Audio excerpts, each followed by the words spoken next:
নমস্কার। ইরানে এখন জায়গায় জায়গায় পড়ানো হচ্ছে উলের মানে ষাঁড় গরু, অর্থাৎ আমাদের মানুষরূপী ষাঁড় গরু মূর্তি। সাথে হচ্ছে আবার ইসরায়েলের ফ্ল্যাগ, ইউএস এর ফ্ল্যাগ, ট্রাম্পের ছবি, জেফ্রি এপস্টিনের ছবি, স্টার অফ ডেভিড মানে জুদাইজমের সাথে যেটা রিলেটেড, মানে জিউসদের সাথে যেটা রিলেটেড, ইত্যাদি অনেক কিছু এখন পড়ানো হচ্ছে ইরানের জায়গায় জায়গায়। তেহরান, ইস্পাহান, আরো বেশ অনেকগুলো মেজর শহরে ইসরায়েল আর আমেরিকার এগেনস্টে প্রোটেস্ট করার জন্য। ইরানে বর্তমান যে রেজিমটা রয়েছে তার যে সাপোর্টাররা, তারা প্রোটেস্ট করছে আমেরিকা আর ইসরায়েলের এগেনস্টে। তার জন্য তারা এই বুলের স্ট্যাচুটাকে পোড়াচ্ছে, মানে মানুষরূপী বুলের স্ট্যাচু।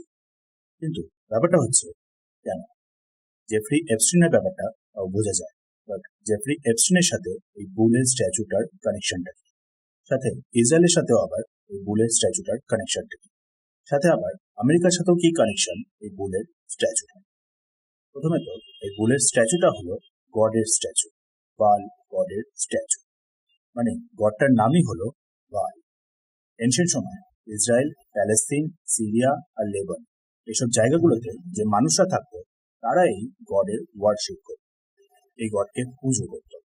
এই বাল গড ছিলেন স্টর্মের গড, ফার্টিলিটির গড, সাথে কিং অফ গডসও বলা হয়, অর্থাৎ রুলার অফ গডস। খানিকটা সিমিলার বলতে পারেন আমাদের ইন্দ্রদেবের সাথে, জিউসের সাথে বা হরের সাথে, কিন্তু আমাদের হিন্দু ধর্মের সাথে কোনো কানেকশনটা এখানে নেই। এনিওয়েজ, সো এই বাল গডকে ওয়ার্শিপ করতো এনশিয়েন্ট ইসরায়েল, প্যালেস্তিন, সিরিয়া আর লেবানন, এই পুরো রিজনটার এনশিয়েন্ট মানুষরা। এনশিয়েন্ট ইসরায়েলিয়াটসরাও এই বাল গডকে ওয়ার্শিপ করতো। ধীরে ধীরে ইসরায়েলিয়াটসের মধ্যে মনোথিইজমের ব্যাপারটা, মানে এক ঈশ্বরবাদের ব্যাপারটা স্ট্রং হয়ে ওঠে। জুদাইজম প্রপার ভাবে ফর্ম হয়, জিউসরা ওয়ার্শিপ করা শুরু করে ইয়াহওয়া গডের।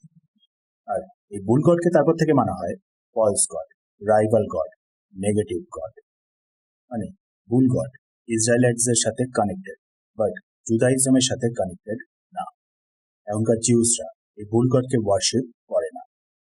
ইরানের কারেন্ট যে রিজিম, তার সাপোর্টারদের মতে এই বুল গড নাকি নেগেটিভ এনার্জি একটা গ্রুপ, মানে ইভিলের গ্রুপ।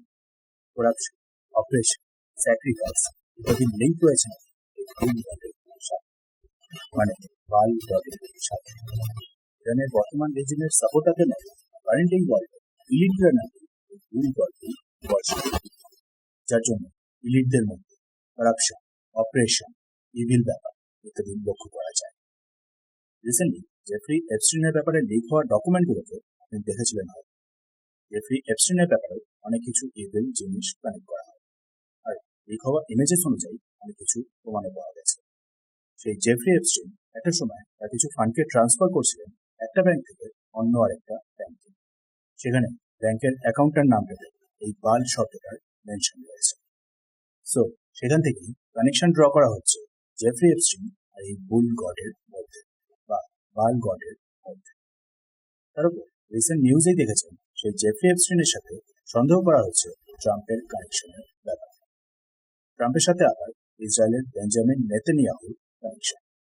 ইসরায়েল আর ইউএস মিলে বর্তমানে ইরানকে পুরোপুরি ঘিরে রেখেছে। সম্ভাবনা আছে একটা প্রপার স্ট্রাইকের।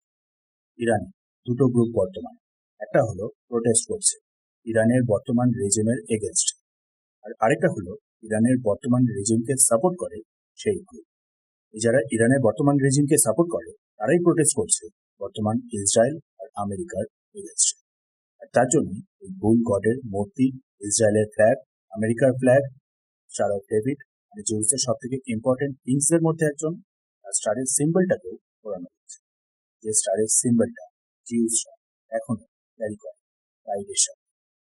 সো আসলে বুঝতে পারলেন এই বাল গডের স্টোরি, এই বাল গড আর ইসরায়েলের কানেকশন, সাথে ট্রাম্প, জেফ্রি এপস্টিন আর বেঞ্জামিন নেতানিয়াহুর